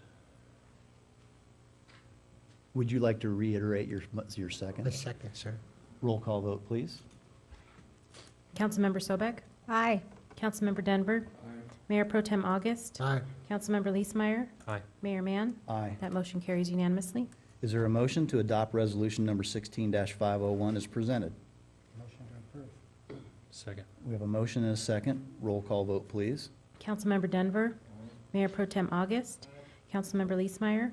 Aye. Councilmember Sobek? Aye. And Mayor Mann? I'm going to vote no based upon my objection that I think the initial deposit-based fee is too high, and so my vote is no. That motion carries 4-1. Thank you very much. On to agenda item 11.3, Parks, Trails, Open Space, and Recreation Master Plan. Staff report, please. This is another great day in the city of Menifee. Yes, it is. With the presentation of this particular agenda item. Finally. It is very exciting. Robert Lennox, your Community Services Director, will have the balance of the item. Thank you, City Manager Johnson, Mayor, City Council. I appreciate the introduction, and it is a great day. This item represents the culmination of a lot of time and energy spent by, most importantly, the community in providing feedback on what recreation amenities, facilities, and programs they would like to see in the future for this community. To take you on a very brief trip down memory lane, the original review of the plan occurred on October 23rd. The original idea for the plan occurred on October 23rd when the Parks Commission discussed and reviewed the idea of a Quimby requirement for the city in order for new developments to dedicate parkland. With the dedication of land comes the obligation of a city to ensure those improvements meet particular standards and are safe and usable by that community. And so as time had progressed, this council, as well as the commissions, both Planning and Parks Commission, did approve and adopt Quimby ordinance, and shortly thereafter began a plan for master planning of parks within community. That plan was reviewed by the Park, Recreation, and Trails Commission. It was also reviewed by the council about 2 months ago, and then finally, at the direction of the council, brought back to the Planning Commission for adoption by resolution to essentially approve and accept the plan as a background document to the City of Menifee's general plan. And so the final step of that process is to have a resolution doing just that, to be codified by the City Council, which is what is being reviewed tonight. Some of the items that were brought up during Planning Commission have been noted in the staff report to highlight some of the ranking and priority of facilities that were noted by the community during that meeting, and as well by a couple of the commissioners. They have been noted in the staff report as well as in the plan, and so the final version that you have before you includes those notes. That really concludes my report, and be happy to answer any questions. The action items before you today are to conduct the public hearing and then adopt the resolution as described in the staff report. Thank you, Mr. Lennox. I believe that's your quickest staff report ever since you've been in your position. I commend you. Very well. Are there any questions from council to staff? Hearing none, I will open the public hearing at time 8:34. Madam Clerk, was this properly noticed, and have we received any correspondence? Yes, it was properly noticed, and no, we have not received any correspondence. Very well. Is there any public testimony? Yes, Michael Garrison.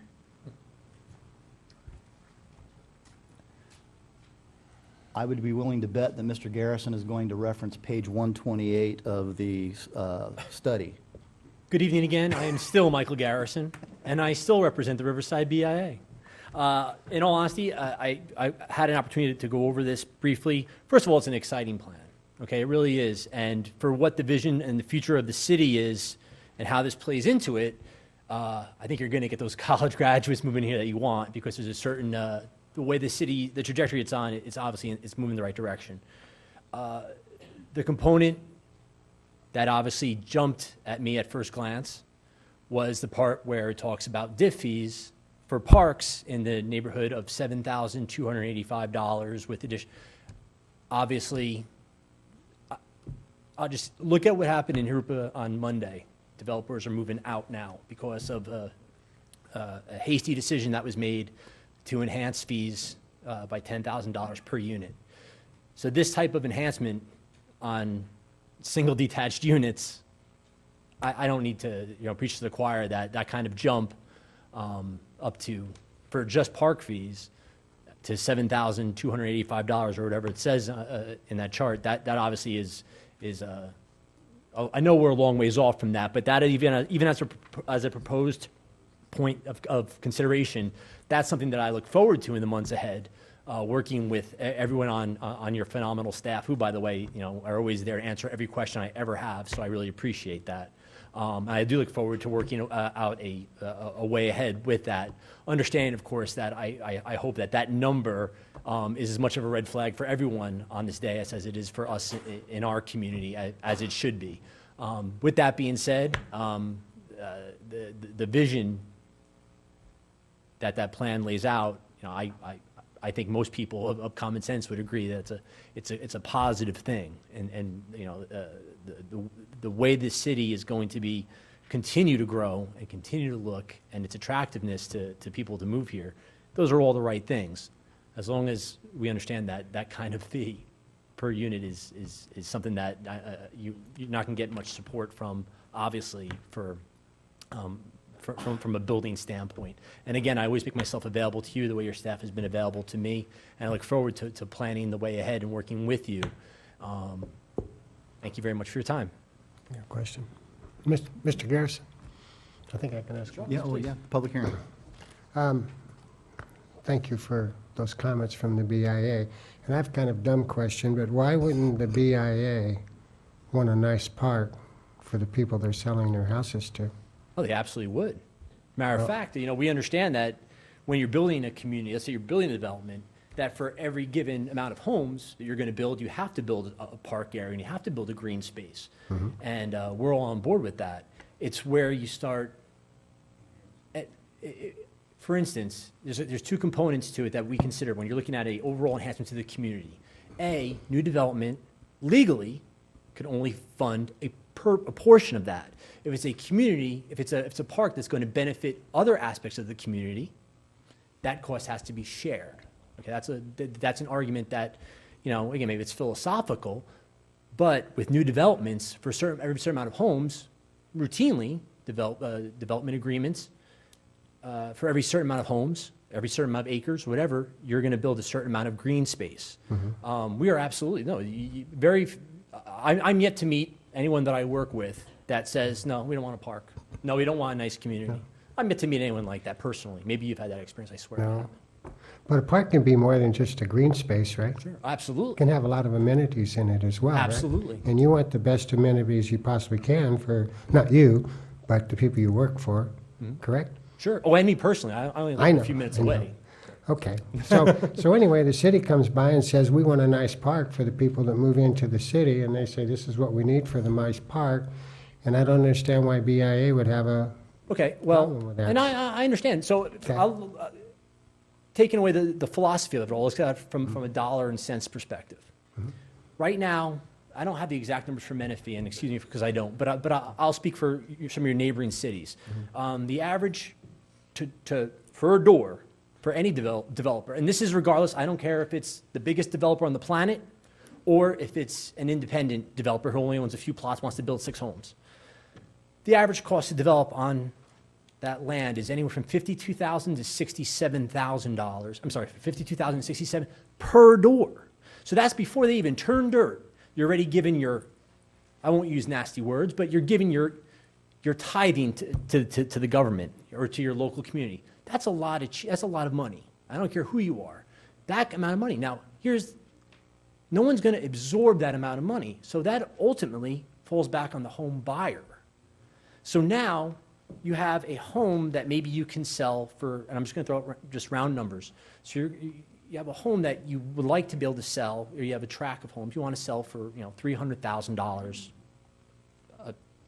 per house, okay? Now, with every time they have between DIF fees, TUMP fees, school fees, water connection fees, which, by the way, please, that'll be a different discussion for another day. So I know you're not- CFDs and all that stuff. Everything all tied together. All of a sudden, it's like, wait a minute, I can't sell this house for that amount of money. Yeah. I can't do that. So every time we see a fee increase, especially one that you're talking thousands and thousands, you're not talking $50, you're not talking $100 a door, you're talking thousands of dollars per door. Mm-hmm. That's going to be factored in. And we're looking at a year right now where not only are individual city fees going up, almost every school district is raising their fees. Water districts, JCSD, okay, I don't care, I'll name them, Saturday night voted to raise their water connection fees to $18,900 per door. If anyone could reasonably look anyone in the eye, and that's from $9,000 per door, and then expect that anyone's going to be like, oh, yeah, that's the place to do business. In one vote, they just did that. So you have school fees, water connection fees, TUMP fees will be going up. We have to consider, for the benefit of our market, I live here. I live in this community. I want people moving here. I want highly employable people to move here. I want good consumers to move here. I want not only consumers, okay, I want producers to move here. We have to do everything we can to make ourselves more attractive and be just good business-minded business partners in our community. And every time I see someone almost belligerently just say, hey, when in doubt, just jack up fees, that affects the home buyer at the end of the day, because there's only a certain amount of absorption any market can take. Once you hit the point of absorption, then the really bad thing happens, and that's when your property values go down. Okay, so you have to avoid that, obviously. So I'm going to exercise some discretion. Oh, I'm sorry, Mr. Mayor, I I'm going to apologize. exercise some discretion from the chair from this standpoint. Great discussion, great points on both sides. The matter of a fee structure on this agenda item is not at issue. It's not up for discussion. It's not up for adoption. This is just merely a table in the PRTC master plan that reflects our consultant's recommendation for full cost recovery based upon the fee study that was done over 2 years ago now. So while it's alarming on its surface, there's no effect tonight. And so, again, I just want to make sure, I mean, everybody's making great points, and we all are passionate about it. And so I just wanted to share that with you. And I was aware of that. Again, your staff has been very helpful. I was just responding to Mr. August's question. No, completely understand. You know what? When we come back to debate the fee structure someday, all we're going to do is replay the tape. That's fine. We don't even need it. We have a stakeholder meeting. We'll just replay tonight's tape. Okay. I appreciate your time. Thank you, Mr. Garrison. Do we have any other public testimony? No, we do not. Is there anybody else in the audience that would like to share that didn't put their speaker slip in and want to weigh in on what a beautiful job this document is? Hearing none, the public hearing is closed at time 8:44. Council, what is your pleasure on this? If there's no discussion, I'd like to make a move to approve it. Do we have a motion? I'll give it a second. Yeah. We have a motion and a second, but we have more discussion. Ms. Sobek. Just a short one. This is, a living, breathing document that goes along with our general plan. I think it's a great place to start, and we need something to start. It brings quality into our city. There's been a lot of hard work put on this. I just would like to publicly voice my opinion that we as a council try to look at making it a goal to have a major park, a regional park, as one of our goals to look at somehow, to make sure that's on our minds as things come before us. So just wanted to make that my opinion. It's a major component of this document. Mr. Liesmeyer. Yeah, I would echo her sentiments and thank the hard work of the committees. Again, this is a quality element that our city needs, and I'm glad that it's finally happening. So thank you to everybody, including staff. Mr. Denver. I agree that this is a quality document. When we, in a few minutes, when I want to bring back another report, I'm going to throw this in there. I see this as a housing issue, and looking at costs again, I'd like to have this looked at also when we look at the fees on some of these things, but that's not going to stop my vote. Before we call for the question, I just want to share some personal thoughts on here because it's very important for me that this council and this staff and the Planning Commission and the Parks, Recs, and Trails Commission and all the stakeholders in the community and all the meetings and all the surveys and all the interviews that were done to present this master plan to us tonight, to give our stakeholders, our commercial developers, our residential developers, and others a roadmap to show them what we want in our community. I think it's a marvelous document. And when you consider what this council and the immediate past council has done in the last few years, this is the 5th major policy document that we've done. General plan, capital improvement plan, economic development plan, the development code, and now the parks master plan. I think it's a marvelous thing. I want to compliment and thank everybody involved with this, and I'm very excited that this day is finally here. With that being said, call the roll. Mayor Pro Tem August. Councilmember Liesmeyer. Aye. Councilmember Sobek. Aye. Councilmember Denver. Mayor Mann. Aye. That carries unanimously. Congratulations, everybody. Well done.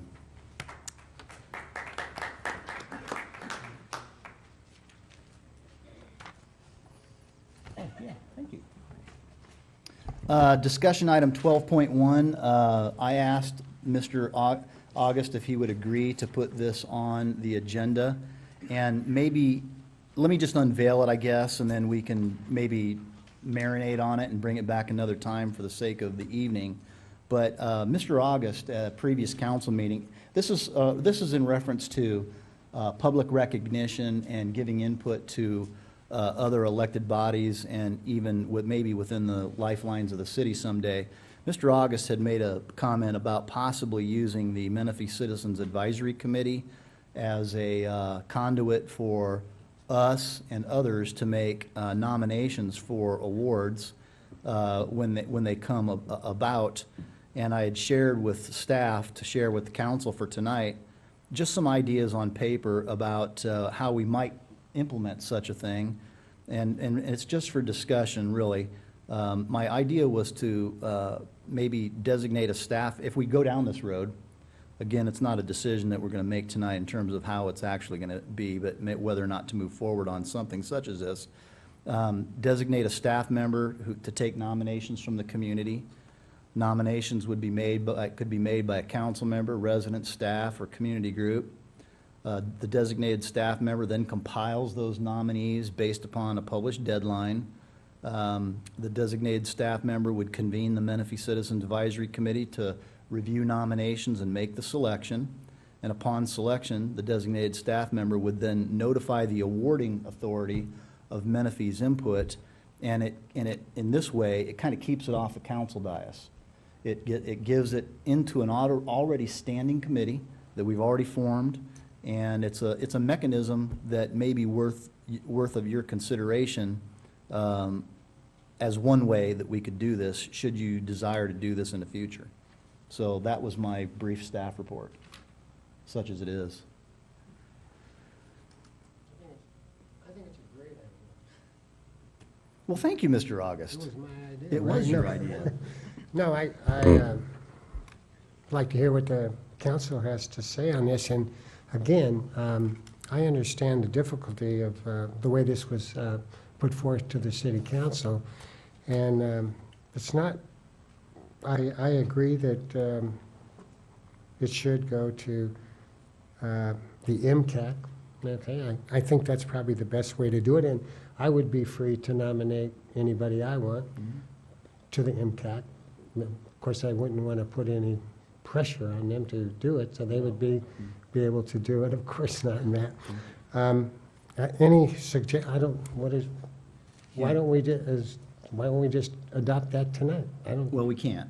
It Okay. was for discussion. Oh, okay. So we would need to give direction to staff on bringing us something back in this fashion that we could, actually implement. And this would be like for events like Senator Morell's event? Coming It would up. be like Mr. Ashley's event and Yep. any other similar event? Okay, but it does not apply to what Ms. Sobek had brought about, that distinguished. Correct, at least But- not right now, but it No. could be. But I was thinking this would be a perfect tie-in as we bring that back Yeah.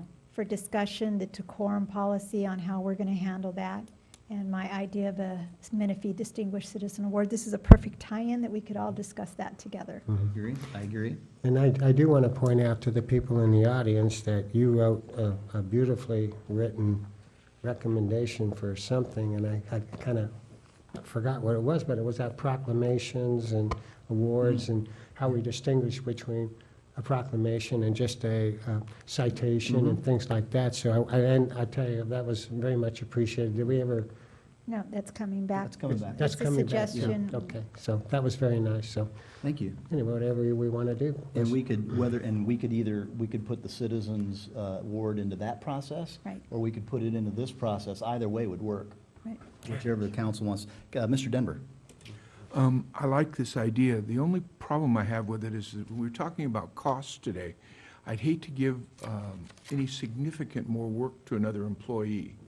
And because then we get to hire another employee for this. I'm sure that it wouldn't be that much work, but once we start doing these things with the word employee in it, I think when we've done this 4 times, we've probably at least got 1 or 2 more employees. Maybe the way we could say it is, it's MCAC's concern. They could have one of their members be the one who's in charge of it. If it was a certain kind of thing and it had to be the person who runs, the city employee who runs MCAC, then that could be done for these specific things. But I'd like to get the word employee out of here. And Yeah, not a bad idea, and I think Mr. Johnson and the team have heard that, and I'm sure they could bring some recommendations back. But, along those lines, maybe we could just, if I want to nominate somebody to offset staff time, maybe we should implement a nomination deposit-based fee of $6,000 per Exactly, nomination. $7,000, And then that absolutely way right. we recover the cost of the That's it. staff time. It's $160 an hour, so. yeah. Okay. I'll second that. Okay, so there's a second on that from my motion. Yeah. And, The 6,000? no. Do you have enough, Mr. Johnson, to bring us back something not, this is consistent with other priorities. This is not, we don't want this to come back next council meeting or just sometime later on this year. But I think to meet Ms. Sobek's timeline that we asked for, I think she had a 60-day, that we agreed to a 60-day thing. So maybe we could bring those matters back together at the same time within that time period.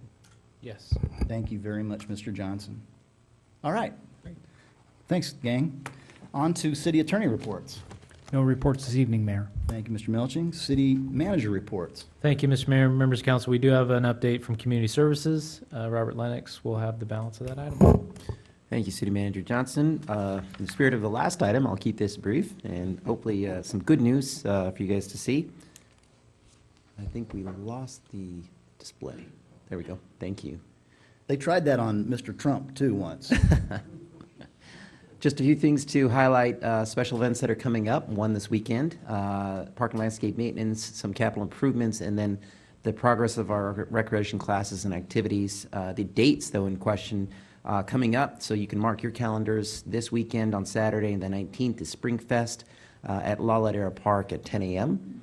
And then April 17th, we have a new program called Pitch, Hit, and Run. That's sponsored by Major League Baseball and partnership with Little League as well as Pony for youth in our community to compete on those 3 categories. And if they do well, they can advance to regional final and then state final, which should be held, I believe, this year in Angel Stadium. So, and 23rd, Menifee Better Together, as Councilwoman Sobek mentioned. We're looking forward to that.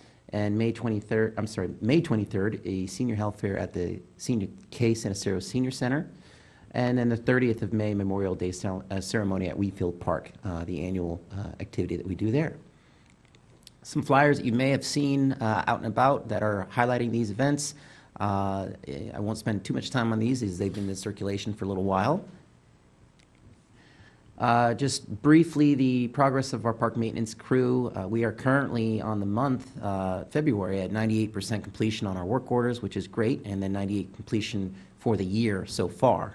This is a combination of all of these categories. A ton of work out there, and the guys keep at it and keep busy, so we're happy with their progress thus far.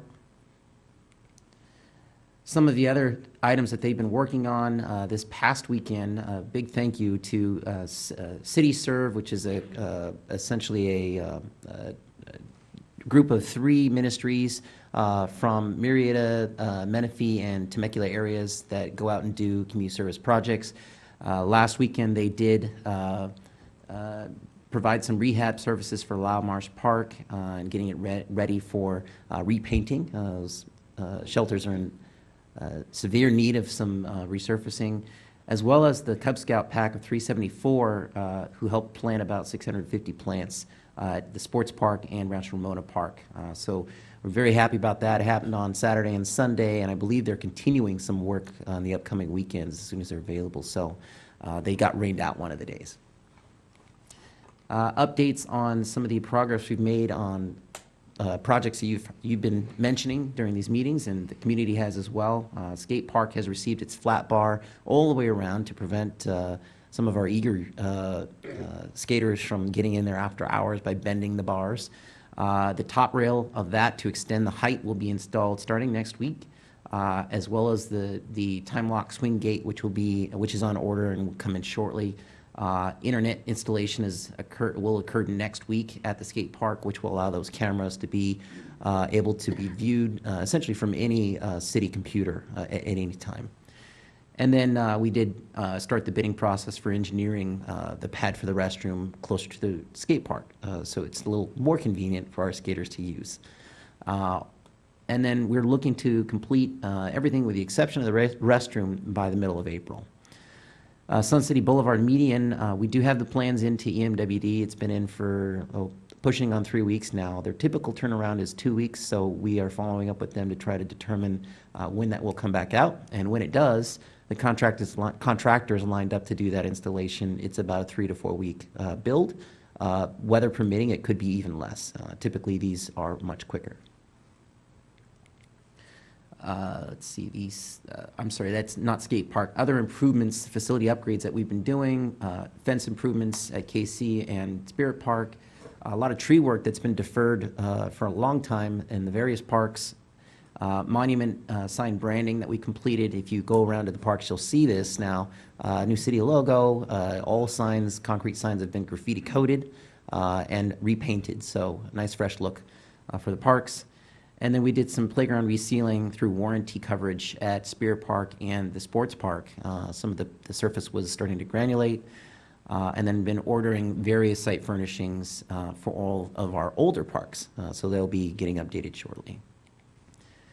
On the recreation side, as you can see, participation is starting to increase, as well as the revenue related to that, which is great news for us. It's not typically the busy period of the year for recreation, but nonetheless, people are signing up and registering for a myriad of programs that we offer, so this is great news for us.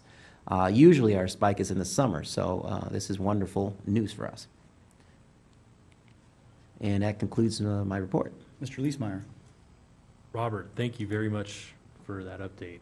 Let me just say that you and your department have done so much so quickly, and it's really awesome to see some of this stuff coming together.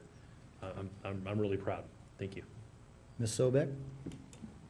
I agree with Councilmember Leesmeyer, but I do want to share one little experience that I had at the Case in Acero last week, and kudos to your staff, because I went and had lunch with the seniors at lunchtime one day over there. They serve lunch Monday through Friday from 11:30 to 12:30. One of the seniors had invited me to come and have lunch with them. And listening to them, you know, their biggest concern, they were so grateful for the lunch, but their biggest concern was there wasn't enough coffee because the big coffee pot had disappeared. You know, all I did was make a walk over to staff, and the coffee pot was ordered, and it was delivered by Monday, and all the seniors were very happy there was enough coffee with their lunch. So kudos to staff for moving so quick on that. Thank you. Mr. Johnson? Thank you, Mr. Mayor, members of council. We all love coffee. I don't. Well, I do. I'm probably one of the biggest coffee drinkers around here, so I can support the additional coffee. I just wanted to reiterate the fact that not only our staff has done a phenomenal job, and Robert's provided some great leadership to community services, but it's so much more than just landscaping, and it's so much more than just park maintenance. As you can see, the connection with our community. Robert, if you go to back to that page with the participation, you know, we didn't even have a way to calculate these numbers prior to this fiscal year. And just the statistics alone, the fact that revenue's coming in to offset the costs of not only our facility maintenance, but our improvements in our parks. These parks haven't seen any tender loving care really, probably since they were built. We acquired them from the county in 2008, and we deferred a lot of the maintenance because we just didn't have programs and activities that we could really call our own. And this is just, I mean, as we continue to connect with the residents groups, the organizations, the associations, you're going to see these classes grow. You're going to see classes we don't have now that are going to come out of the woodwork. It's just really great. If you can make it out to Lazy Creek on Saturday, you will see 2,500 kids running around on Lazy Creek trying to get an egg or a couple of eggs in the monster egg hunts that are around. And it's just really exciting to see us connect more with the community, become more involved. The community's more involved with City Hall, and we can make those lasting connections and get those volunteers that really help drive these programs. So kudos to staff, and thank you, Council, for making the determination to create this Community Services Department, because it's helping on all levels. And we're seeing it in our economic development program. We're seeing it in the amenities that are being driven by the developers that come in and the requests we have for the particular programs and parks. I mean, I go on and on and on. Look at what spurred that Parks, Recs, Trails, and Open Space Master Plan, which is going to continue to grow our programs. So I just wanted to reiterate again, our community services program is a lot more. I said Lazy Creek, but it's La Ladera. Thank you, sir. It's a lot more than just trimming trees, cutting grass, and providing services for landscape and maintenance. So I just want to make that really clear. It's about people. And this slide really captures all the activity that we didn't capture before. It's pretty amazing. Could you go back to your first slide? The pitch, hit, and run event, are we going to maybe try to get punt, pass, and kick as well down the road? Yeah, my supervisor's been bugging me about that one too, but yes, it's a great opportunity. I just got when I was 10 years old, I participated in my first pitch, hit, and run back in Cedar Falls, Iowa, and it was pitch, hit, and throw back then. And I was 10 years old, never participated in before. I went up there to throw, and I hit the target on the first, and I couldn't believe it, that I just walked up there. I think I surprised myself. It's probably why I'm pretty good at darts these days. Great job. All this activity's going on. It really tells the tale and paints the picture, and kudos, echo the comments of my colleagues. Mr. Johnson, do you have other reports? No, sir, no other items. Very well. On to council member requests. Mr. Leesmeyer? Yeah, this is kind of from a construction side, something that I deal with in my business, and I've heard about it recently, was how Title 24 conflicts with the dark sky ordinance. And I'm just curious, you know, I know you guys probably don't know what I'm talking about, but so let me just briefly say, Title 24 is an energy requirement, you know, of newer projects put down by the state, and specifically in this instance, it has to do with LED lighting and the ability to dim and turn off lights. And the dark sky ordinance, as put out by the county that helps preserve the Palomar Observatory has certain parameters, and some of those parameters are color of bulbs, and without getting too far in the weeds, basically the color of the bulbs. And that color is not achievable with Title 24 compliant light fixtures. So I'm just curious how other cities or other people have dealt with this, because as I see it, it's a conflict. And when we talk about being business friendly, I'm looking at the building side and the permitting side and streamlining getting a project done. I know the planning department looks at what a light looks like, what a wall sconce looks like, a parking lot light, but the color of the bulb comes down to the building department. And every time I've had to go to a city and argue for a Title 24 issue, it's like, well, you got the dark sky ordinance and it's got to be orange. It can't be white. So I'm just curious if there's room to amend the ordinance that we adopted from the county to be more compliant, to work better with Title 24, because the dark sky ordinance is very old and Title 24 is very new, and they conflict. Does that make sense? Be happy to look into it. Is there a second? Second. Thank you. Ms. Sobek?